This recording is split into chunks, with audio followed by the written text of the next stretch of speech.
नरसिंह चौधरी स्वयंशासित महाविद्यालय परिसर ओडिशा दक्षता विकास प्राधिकरण अनुकूल जिला प्रशासन जाजपुर द्वारा एक जिला स्तरीय बृहत निजुक्ति मेला अनुष्ठित हो जाएगी। निजुक्ति मेला मुख्य अतिथि भाव जिला परिषद सभापति नलिनी प्रभा जेना, सम्मानित अतिथि भाव जिलापाल पी अनेशा रेड्डी, प्रतिनिधि मान्यवर सांसद जाजपुर श्रीजुक्त फणीन्द्र मिश्र, अतिरिक्त जिलापाल श्रीजुक्त नवकृष्ण जेना, जाजपुर पौर अध्यक्षा श्रीमती रंजुलता होता, एनएसी स्वयंशासित महाविद्यालय अध्यक्ष डॉक्टर रंजन कुमार बेहरा, सरकारी बहुमुखी वैश्विक शिक्षानुष्ठान अध्यक्ष डॉक्टर शुभांग किशोर दास, सरकारी शिल्प तालीम अनुष्ठान अध्यक्ष पद्मचरण सेठी, जिला दक्षता विकास और नियोजन अधिकारी श्री सुशांत कुमार नायक, दक्षता विकास और नियोजन अधिकारी श्री प्रभात कुमार बस्ती, जिला सूचना और लोकसंपर्क अधिकारी श्री कामिनी रंजन पट्टनायक, जिला सामाजिक सुरक्षा अधिकारी इत्यादि जोगदे निजुक्ति मेला रे उपस्थित थिबा निजुक्ति आशायी युवक युवती मानक मार्गदर्शन तथा उत्साहित करथिले।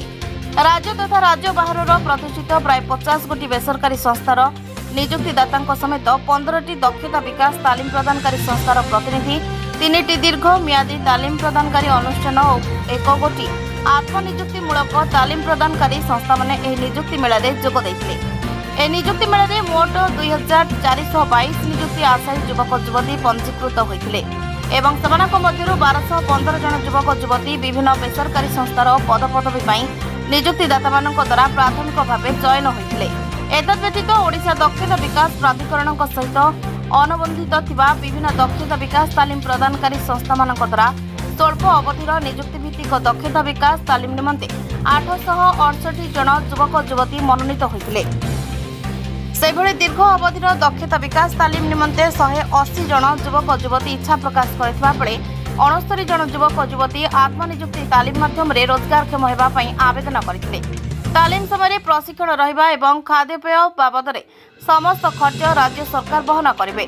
18 रु 35 वर्ष बयस मध्य शिक्षागत योग्यता पंचम श्रेणी पास ठारू स्नातक पास, आईटीआई और डिप्लोमा पास एवं नर्सिंग पास करथिबा प्रार्थी और प्रार्थी माने सेमानकर शिक्षागत योग्यता अनुसार इच्छा मुताबक निजुक्ति प्रदानकारी घरोई संस्थार प्रतिनिधि मानक सहित प्रत्येक निजुक्ति पई एही निजुक्ति मेला रे साक्षात्कार देथिले।